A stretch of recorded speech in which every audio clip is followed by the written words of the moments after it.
She was just cut loose, sent home early. But when she came back with a knife behind her back, it turned a routine shift into a deadly nightmare. Stay tuned, because a simple workplace spat spiraled into a fatal attack. It was just after 8 a.m. on a Thursday morning, July 10th, 2025. Inside a quiet McDonald's nestled in East Point, Michigan, a calm suburb just outside Detroit, staff moved through the early routine. Coffee brewed, egg sandwiches sizzled on the grill, and regulars lined up at the drive-thru. To anyone watching from outside, it was just another ordinary morning at a neighborhood fast food joint. But what no one knew was that something deeply disturbing had already begun to unravel. Moments earlier, a shift dispute had occurred. Words were exchanged. One worker was told to go home, and she did for a while. That worker was 26-year-old Afeni Badu Muhammad, a name that would make headlines before noon. The manager who sent her home was Jennifer Harris, a mother of 6, a woman who had worked at that McDonald's for over 15 years. Loved by coworkers, respected by regulars, known to be fair but firm. And yet, that morning, something went terribly wrong. Afeni left the restaurant quietly, but she didn't go home. She sat in her car for a while. Then, she came back with a kitchen knife and a mask. What happened next would leave a city in shock, 6 children without a mother, and an entire community asking, what pushed her to do it? Why did a young woman, barely out of her 20s, return to violently end the life of the very woman who had managed her? Stick around till the end, because this story doesn't just break the rules of workplace conflict. It shatters the boundary between frustration and fury in the most tragic way possible. Jennifer Harris was the kind of woman people depended on, at home and at work. A single mother of 6, she'd spent 15 years behind the counter at McDonald's, slowly working her way up to manager. She wasn't just an employee. She was the heartbeat of that store.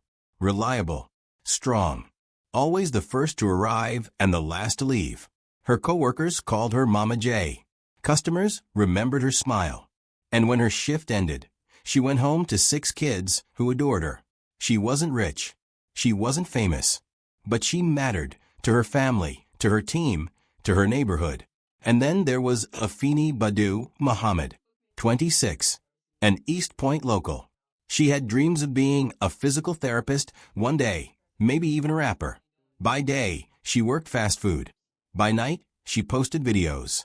A mix of ambition and frustration swirled inside her.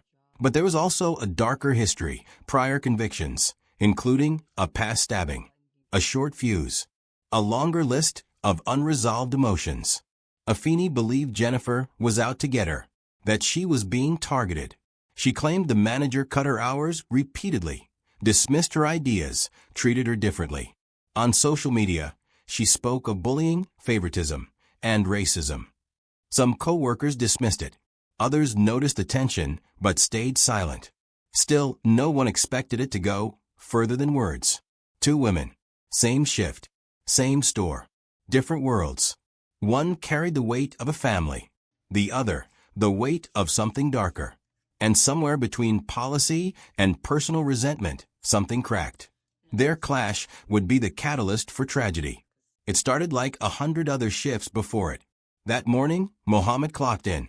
She wasn't smiling. The air was tense. Something unspoken already simmering. Maybe it was the hours. Maybe it was pride. Maybe it was the fact that, once again, her name was on the list to be cut early. Jennifer Harris, firm but composed, made the call. You're done for today. It wasn't the first time. It wouldn't have been the last. But this time, something changed. Afeni left the store without a word. Just turned and walked out. But 2 days earlier, she had already made her thoughts public. On Instagram, her fingers poured out what her mouth had kept clenched. I got sent home early yesterday. She's a bully. That sh******** is gonna have to stop. The caption was more than a rant. It was a warning. But no one knew how serious she was. She sat in her car for a while, her hands still, her mind racing. Then she made a decision. Afeni retrieved a kitchen knife. She pulled a black mask over her face. And she walked not through the front doors, but around the back, where the employee entrance waited, unlocked. Inside, Jennifer had moved on. The breakfast rush was picking up. She didn't see it coming. Afeni entered the prep area and lunged without a word. 15 strikes. Chest, back, face. Blood pooled near the fryer. Jennifer collapsed. Staff screamed. And, in that chaos, someone unexpected stepped up. A customer in the drive-thru, legally armed, heard the commotion. He rushed inside, drew his firearm, and fired a warning shot into the air, stopping Afeni mid-attack. She bolted. He chased, caught her near her vehicle, held her at gunpoint until officers arrived. It was over. But for Jennifer Harris, it was far too late. The police would later say the attack lasted mere seconds. But the question would echo far longer. What drove her to such vengeance in daylight? The first 911 calls came in as a double alert. Stabbing in progress, followed by the unmistakable sound of a gunshot. East Point officers arrived within minutes to find the scene frozen in disbelief. Inside the restaurant, co-workers huddled near the prep station. Jennifer Harris lay unresponsive on the floor, surrounded by blood and the sounds of shock and grief. Outside in the parking lot, Afeni Badu Muhammad stood with her hands raised, a legally armed customer holding her at gunpoint. The kitchen knife, still stained, was recovered nearby. Her mask had already been pulled off. She didn't resist. In fact, according to police, she confessed. She said she went to her car. She said she got the knife. She said she came back to kill. It wasn't a moment of rage. It was intent. Detectives collected overwhelming evidence, surveillance footage, blood-stained clothing, the murder weapon. Her Instagram post from just days earlier, accusing Harris of bullying and targeting her, would soon add context and complication. On July 11th, Muhammad was formally charged with first-degree premeditated murder and carrying a dangerous weapon with unlawful intent. Her bond? Set at $25 million. The courtroom was silent as the charges were read. Her family sat behind her. Across the aisle, Jennifer's children were too shaken to speak. A mother lost. A community shattered. The preliminary hearing was set for July 23rd. The trial, July 30th. But even before a jury could be selected, one twist was already casting shadows on the case. Her defense attorney hinted at a deeper emotional motive, claims of systemic bullying, racial tension, and emotional breakdown. That Instagram rant? They'd use it not as evidence of planning, but of provocation, of pressure, of pain. The prosecution called it a calculated execution. The defense would argue it was a collapse. With motive exposed, the courtroom showdown awaits. But the outcome isn't certain. In the small fluorescent-lit room where detectives interviewed her, Afeni Badu Muhammad didn't tremble. She didn't cry. What she said was simple and cold. She admitted it. She said she left the building after the argument. She sat in her car, thinking. Then she made a choice. She drove to her home, got a knife from her kitchen, pulled a black mask from her drawer, and came back to McDonald's. She said she came back to kill Jennifer Harris. It wasn't heat of the moment. It was premeditated.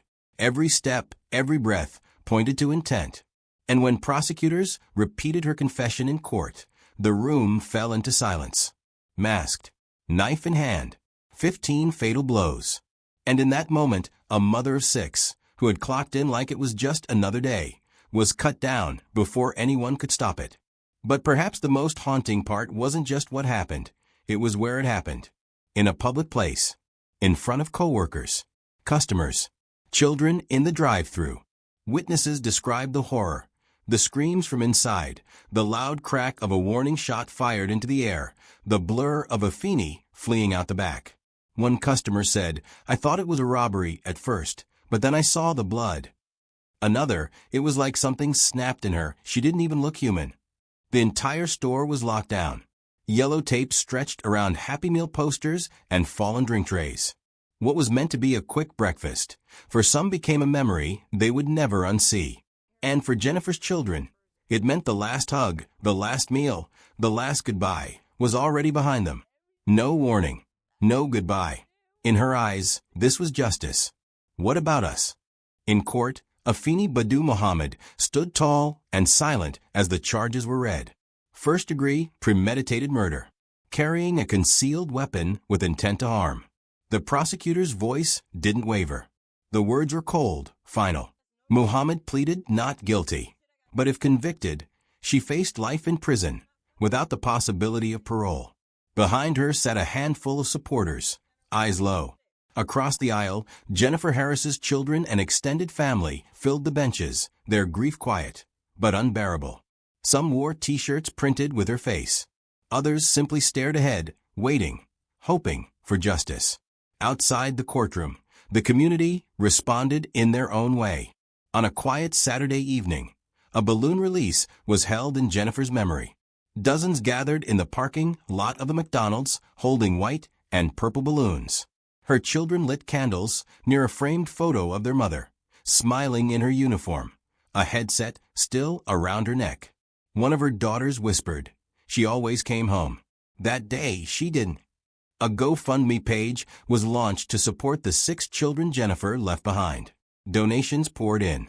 Messages of love, sorrow, and anger filled the page. The franchise owner released a public statement condemning the violence and promising cooperation with law enforcement to ensure nothing like this ever happens again.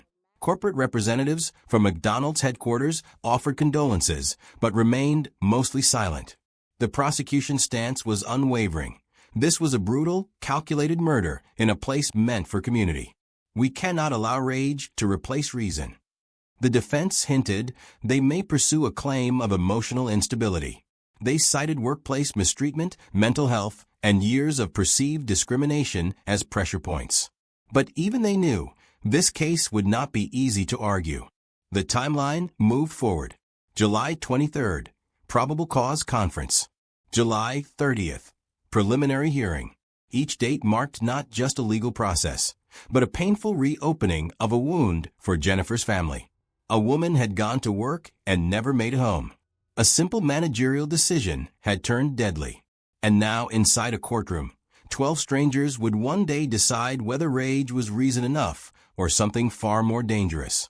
As courtroom doors open, the family seeks closure they may never fully find.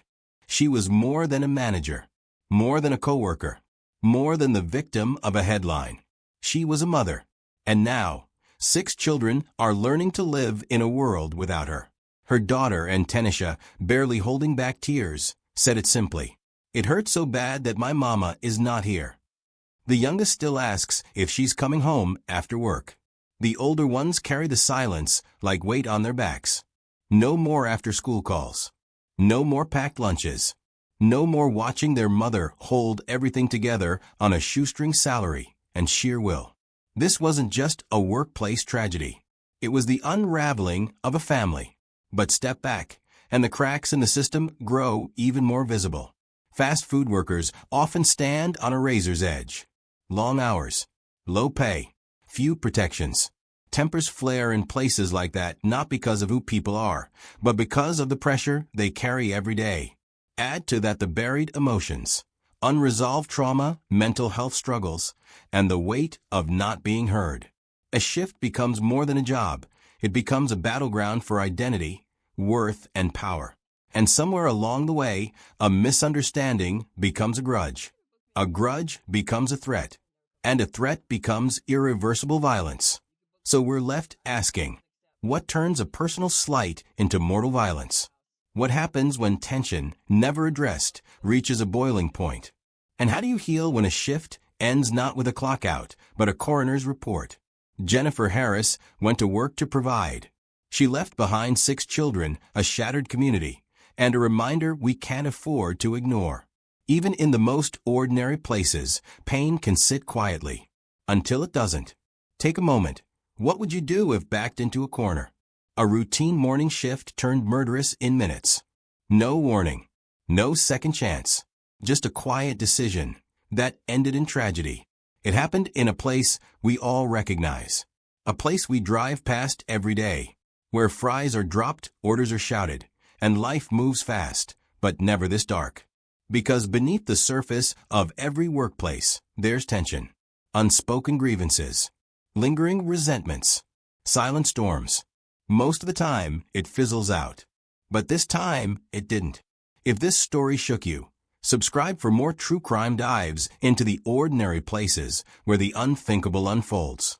And join the conversation. How do we listen better? Act sooner? Prevent conflict from turning catastrophic? The signs were there. Someone just needed to see them.